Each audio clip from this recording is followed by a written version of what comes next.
Hello everyone, welcome. आज मैं फिर आपके सामने एक नई स्टोरी को लेकर आ गई हूँ। आप इस स्टोरी से लिखना, पढ़ना और अपनी लिसनिंग पावर को भी बढ़ा सकते हैं। और आज इस स्टोरी के थ्रू मैं आपको ये गारंटी दे सकती हूँ कि आपको सुनकर जरूर मोटिवेशन मिलेगी। ये मेरी 110% गारंटी है। अगर विश्वास ना हो तो वीडियो को एंड तक देख कर देखें। ये वीडियो को स्टार्ट करते हैं। इस स्टोरी का टाइटल है ऑलवेज लिसन योर हार्ट। मतलब ऑलवेज का मतलब होता है हमेशा, लिसन मतलब सुनना, योर मतलब अपने, हर्ट मतलब दिल की। हमेशा अपने दिल की सुने, ये इस स्टोरी की टाइटल है। चलिए स्टोरी को देखते हैं, स्टोरी में क्या होता है। एज अ चाइल्ड मतलब बच्चे के रूप में, चाइल्ड का मतलब होता है बच्चा, एज अ मतलब के रूप में, एज अ चाइल्ड बच्चे के रूप में। Monty Roberts was the sun of a horse trainer. Monty Roberts एक व्यक्ति का नाम है जो थे, क्या थे, the sun of a horse trainer. एक हॉर्स ट्रेनर मतलब हॉर्स को जो ट्रेनिंग कर देता है उसके वो बेटे थे। एंड और moved from stable to stable. Moved का मतलब होता है एक जगह से दूसरी जगह जाना। स्टेबल टू स्टेबल मतलब एक अस्तबल से दूसरी अस्तबल। अस्तबल का मतलब होता है घोड़ों का रहने का घर। घोड़ों के घर को हम लोग इंग्लिश में स्टेबल बोलते हैं और हिंदी में अस्तबल। As a child Monty Robert was son of a horse trainer and move from stable to stable. मतलब कहने का मतलब यह है कि एक मॉन्टी रॉबर्ट्स नाम का एक व्यक्ति थे जो एक हॉर्स ट्रेनर के बेटे थे और वो क्या करते थे, मूव करते थे, मतलब जाते थे कहाँ, एक अस्तबल से दूसरे अस्तबल। From range to range. Range का मतलब बोल सकते हैं जहाँ घोड़ों को दौड़ने का जो फील्ड होता है उसे रेंज कहा जाता है इंग्लिश में। मतलब वो कहाँ से एक स्तबल से दूसरे स्तबल पे जाते थे और साथ ही साथ एक रेंज से दूसरे रेंज में जाते थे। ट्रेनिंग हॉर्सेस, और हॉर्सेस को ट्रेनिंग देते थे। The boys schooling was constantly interrupted. मतलब मॉन्टी रॉबर्ट जो थे उनकी स्कूलिंग मतलब स्कूल लाइफ जो थी वो कॉन्स्टेंटली का मतलब होता है लगातार क्या हो रही थी, इंटरप्ट हो रही थी, डिस्टर्ब हो रही थी, उसमें बाधा आ रहा था। क्यों? क्योंकि वो अपने पापा के साथ चले जाते थे घोड़ों को ट्रेनिंग देने के लिए। One day when he was a senior. एक दिन जब वो थोड़े बड़े हो गए, सीनियर मतलब होता है कुछ ऊंचे पोस्ट पे। His teacher ask him. उनके टीचर ने उनसे पूछा। आस्क का मतलब होता है पूछना या फिर किसी को कुछ कहना। उनके टीचर उनको क्या बोलते हैं, to write about what he wanted to be when he grew up. To write about मतलब उस बारे में लिखो, what he wanted to be वह क्या बनना चाहते हैं, वेन ही ग्रीव अप मतलब जब वो बड़े हो जाएंगे तब वो बड़े होकर क्या बनना चाहते हैं, इस बारे में उनके टीचर ने उनसे लिखने को कहा। He did not hesitate. Hesitate का मतलब होता है हिचकिचाना। उन्होंने हिचकिचाया नहीं। एंड मतलब और write a 7 page paper about his aim to be an owner of a horse range. उन्होंने क्या किया, रोट। रोट का मतलब होता है लिखा।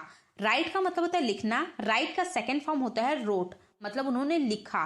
क्या लिखा? 7 पेज पेपर लिखा। उनका एम इतना बड़ा था कि उन्होंने उसे 7 पेजेस में डिस्क्राइब किया। अबाउट हिज एम, अपने एम के बारे में 7 पेजेस में लिखा।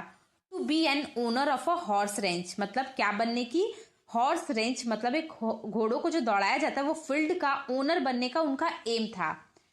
It was a detailed paper. ये एक बहुत ही विस्तार में लिखा हुआ पेपर था। डिटेल का मतलब होता है बहुत ही ज्यादा विस्तार में, बहुत ही ज्यादा लंबा।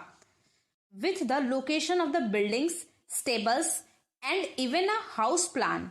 उसमें क्या लिखा हुआ था उस पेपर में, लोकेशन ऑफ द बिल्डिंग मतलब बिल्डिंग कहाँ पे होगा ये भी बताया गया था उस पेपर में। स्टेबल कहाँ पे होगा मतलब अस्तबल कहाँ पे होगा ये भी उन्होंने ड्रॉ किया था।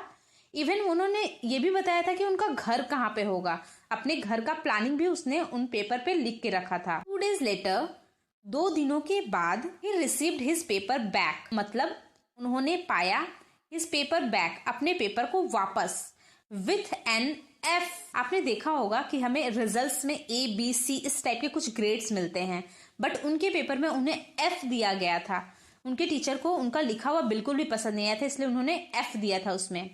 On the front page, top of the page में, फर्स्ट पेज में जो हम लोग का मार्क्स लिखा रहता है वहां पे उन्हें एफ मिला था। आफ्टर क्लास, क्लास के बाद, ही आस्क्ड, उन्होंने पूछा, हिज टीचर, अपने टीचर से, why he received such a low score, why क्यों, ही रिसीव उन्होंने पाया, सच अ लो स्कोर इतना कम मार्क्स, उन्होंने इतना कम मार्क्स क्यों पाया, ये उन्होंने अपने टीचर से क्लास खत्म होने के बाद पूछा। द टीचर टोल्ड हिम उनके टीचर ने उनसे कहा दिस ड्रीम इज अनरियलिस्टिक ये जो तुम्हारा सपना है, दिस ड्रीम मतलब यह सपना, इज अनरियलिस्टिक मतलब ये रियल नहीं है, ये फेक है, ये अवास्तविक है। For a boy like you तुम्हारे जैसे लड़कों के लिए ये सपना एक अनरियलिस्टिक है।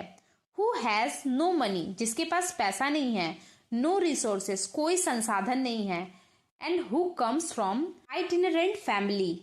आइटिनरेंट फैमिली का मतलब होता है जो फैमिली एक जगह स्थिर नहीं रहते, कभी यहाँ पर रहते कुछ दिनों के लिए वहां पर रहते, मतलब you can say Banjara types, मतलब जिनका कोई स्थिर घर नहीं होता है, उसे बोला जाता है आइटिनरेंट। कभी यहाँ पर रहते थे कभी वहां पर रहते थे। उनकी टीचर ने उनसे कहा कि तुम इतने गरीब हो, तुम्हारे पास कोई रिसोर्स नहीं है, तुम्हारा कोई स्थिर घर नहीं है, तुम्हारे जैसे लड़कों के लिए ये सपना एक अनरियलिस्टिक है, अवास्तविक है। देयर वॉज नो पॉसिबिलिटी यहाँ पर कोई भी संभावना नहीं है, पॉसिबिलिटी का मतलब होता है संभावना, यहाँ पर कोई भी संभावना नहीं है, दैट कि you will reach this goal कि तुम रीच का मतलब होता है पहुंचना, दिस गोल का मतलब होता है इस एम तक, इस टारगेट तक, या फिर आप कह सकते हैं इस लक्ष्य तक। यहाँ पे कोई भी संभावना नहीं है कि तुम इस टारगेट तक पहुंच सको। Then the teacher offered him उसके बाद उनके टीचर ने उन्हें ऑफर दिया, उनके सामने प्रस्ताव रखा, the opportunity to rewrite. Opportunity का मतलब होता है अवसर, री राइट मतलब फिर से लिखने की अवसर उनके टीचर ने उन्हें दिया।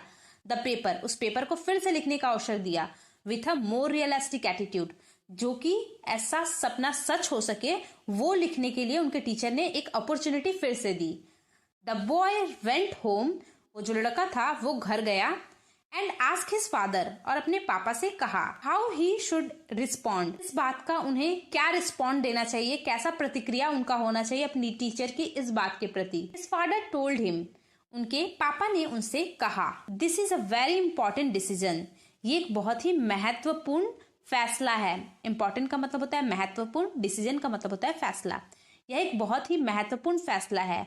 सो you must come to your own conclusion इसीलिए, सो का मतलब होता है इसीलिए, you must come to your own conclusion तुम्हें अपने खुद के निष्कर्ष पर आना चाहिए, दूसरों की बातों को नहीं सुनना चाहिए। आफ्टर सेवरल डेज का मतलब होता है बहुत दिनों के बाद। आफ्टर सेवरल डेज मतलब बहुत दिनों के बाद। The boy brought the same paper two his teacher वो जो बच्चा था मॉन्टी रॉबर्ट था, वो पेपर को फिर से अपने टीचर के पास लेकर गया। बॉट का मतलब होता है लाना, फिर से लेकर आया अपने टीचर के पास। नो चेंजेस वेर मेड वहां पे कोई भी चेंज नहीं था, उनका एम अभी भी वही था जो उन्होंने 7 पेजेस में लिख कर रखा था। He told his teacher उन्होंने अपनी टीचर से कहा keep the F and I will keep my dream उन्होंने कहा आप अपना एफ अपने पास रखिए और मैं अपना सपना अपने पास रखता हूँ। Monty Roberts went on to own a 4000 square feet house मतलब ये जो मॉन्टी रॉबर्ट अब जो है वो अमेरिका के विश्व प्रसिद्ध हॉर्स ट्रेनर है अभी, और उनके पास अभी 4000 स्क्वायर फीट का उनका खुद का अपना घर है इन द मिडिल ऑफ 200 एकड़ हॉर्स रेंज। कहाँ पे है? हॉर्स रेंज है 200 एकड़ का। मान लीजिए ये 200 एकड़ जमीन है, यहाँ पर उनका हॉर्स रेंज है और उसमें मिडिल में उनका 4000 स्क्वायर फीट का अपना घर है। मतलब उन्होंने जो लिख रखा था उस सपना को सच कर कर दिखाया है। He framed the paper he wrote उन्होंने वो पेपर को फ्रेम बना लिया था, एक ढांचा बनवा लिया था। फ्रेम का मतलब होता है ढांचा, तो उन्होंने एक फ्रेम बनवा लिया था जो पेपर लिखा था 7 पेजेस का, उसका फ्रेम बनवा लिया था। Hang it over his fire place और उसे हैंग इट मतलब उसे लटका कर रखा था ओवर हिज फायर प्लेस अपने फायर प्लेस के ऊपर। जस्ट पहले के जमाने में फायर प्लेस होता था, वहाँ छोटे से घर के जैसा होता था, उसमें आग जलाई जाती थी ठंडे के मौसम में, तो वहां पे उन्होंने उसे लटका कर रखा हुआ था। Always remember to follow your own heart हमेशा याद रखें, फॉलो योर ओन हार्ट हमेशा अपने दिल की सुने, ये बात को हमेशा याद रखें। And never listen to those और उन लोगों की कभी ना सुने। नेवर का मतलब होता है कभी नहीं, लिसन का मतलब होता है सुनना, टू दोज का मतलब होता है उन लोगों की कभी ना सुने। हु डू नॉट बिलीव जिन्हें बिलीव नहीं है, जिन्हें विश्वास नहीं है इन योर एबिलिटी। एबिलिटी का मतलब होता है योग्यता। उन लोगों की बात कभी ना सुने जिन्हें आपकी एबिलिटी पर विश्वास नहीं है, आपकी योग्यता पर विश्वास नहीं है। टू अचीव योर ड्रीम्स अपने ड्रीम्स को पाने की योग्यता पर जिन्हें विश्वास नहीं है, उनकी बातों को कभी ना सुने, हमेशा अपने दिल के सुने। इस स्टोरी से हमें क्या सीख मिली कि हमें कभी भी हमारा सपना कितना भी बड़ा हो, हम वो अचीव जरूर कर सकते हैं अगर हमारे मन में दृढ़ निश्चय हो उस सपना को अचीव करने की। इसीलिए आप कुछ भी सपना देखते हो, या छोटा हो बड़ा हो, कैसा भी सपना देखते हैं, आप उसे अचीव कर सकते हैं। अगर आपने अपने मन में ठान रखा है कि मैं ये कर सकता हूं तो जरूर कर सकते हैं। लेकिन अगर आपको कोई बोलता है कि तुम ये नहीं कर सकते हो, उसकी बातों को सुनकर आप पीछे हट जाते हैं, तो आप उसे कभी नहीं पा सकेंगे। इसलिए हमेशा अपने दिल की सुने। अगर आप जानते हैं कि आप उसे कर लोगे तो आप कर सकते हो। अगर आपको ये वीडियो अच्छी लगी हो तो प्लीज गाइस वीडियो को लाइक करें एंड चैनल को सब्सक्राइब करें। तब तक के लिए कीप लर्निंग।